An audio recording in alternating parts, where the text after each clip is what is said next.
દિવાળી પૂર્વે ગૃહ મંત્રાલય દ્વારા જાહેરાત કરાઈ છે કે 27મી તારીખ સુધી ટ્રાફિક નિયમોનો ભંગ કરનારાઓને કોઈપણ વાહન ચાલકોને દંડ ફટકારવામાં નહીં આવશે, જે લઈને સુરત પોલીસ દ્વારા નવતર પ્રયોગ કરવામાં આવ્યો છે, જેમાં વાહન ચાલકોને દંડ ફટકારવાના નહીં, જેને લઈને સુરત પોલીસ દ્વારા વાહન ચાલકોને ગુલાબનું ફૂલ આપવામાં આવ્યું હતું। સુરત ટ્રાફિક વિભાગ દ્વારા અલગ અલગ વિસ્તારોમાં વાહન ચાલકોને ગુલાબના ફૂલ અપાયા હતા। રાજ્ય સરકારની ગાઈડલાઈન મુજબ જે પણ ટ્રાફિકના નિયમો છે તેનું ઉલ્લંઘન કરતા વાહન ચાલકો દેખાય ત્યારે નિયત કરેલા દંડની રકમ વસૂલાતી હોય છે।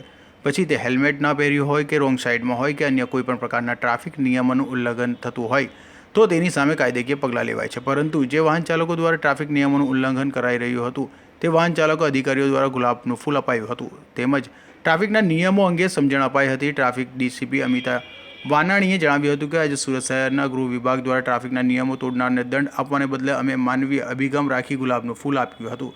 ટ્રાફિકના નિયમોનું પાલન કરવું એ વાહન ચાલક અને તેના પરિવાર માટે મહત્વનું છે, તેની સમજણ પણ અપાઈ હતી। વાહન ચાલકોએ પોતાની સુરક્ષા રાખવા માટે ટ્રાફિકના તમામ નિયમોનું પાલન કરવું જરૂરી છે અને તેના માટે વાહન ચાલકોમાં જાગૃતિ આવે તે પણ ખૂબ જરૂરી છે।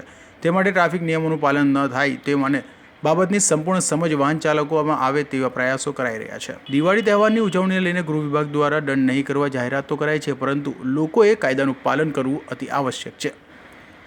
હસસેડા સાથે અઝર કુરેશી।